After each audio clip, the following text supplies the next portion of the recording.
Guys, solo ko yung resort. Ay, meron palang isang pamilya. So, nandito ako sa all hands on deck. Dito sa malapit sa Subic Airport to. Nagawan ko na dati ng vlog to. Pero dahil nandito ako ulit sa Subic,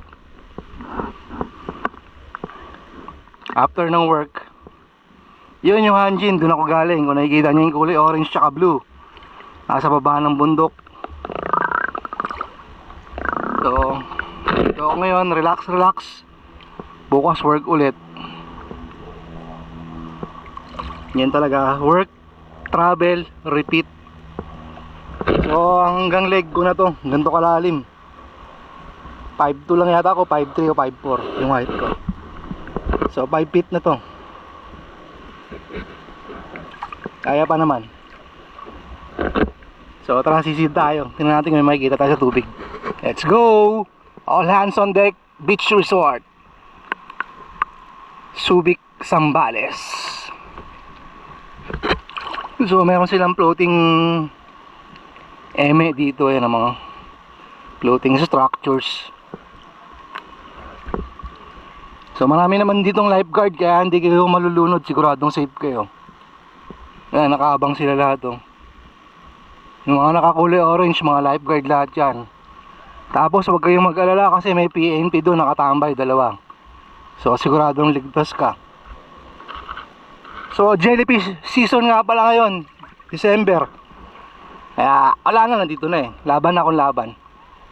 Let's go, free diving.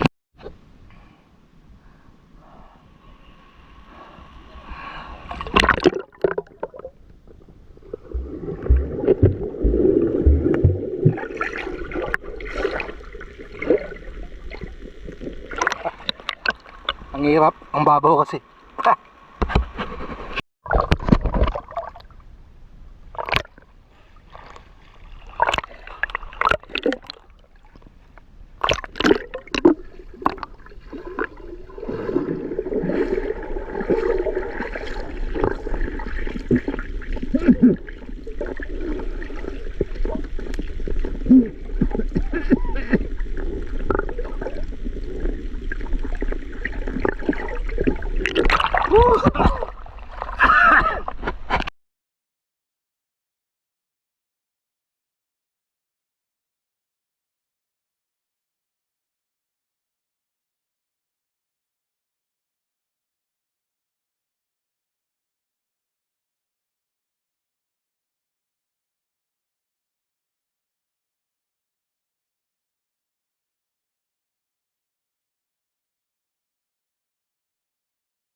Guys, pabalik na ako ng Freeport. Gabi na, lumubog na yung araw.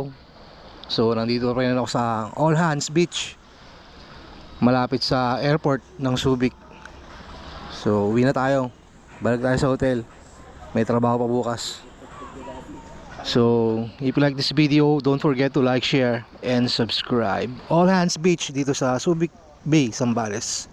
Sa likod lang ng airport to. 700 peso day tour. So yung mga yan, overnight lahat yan. Kita nyo naman, napakakalma ng dagat at napakalinis ng lugar. Bye bye.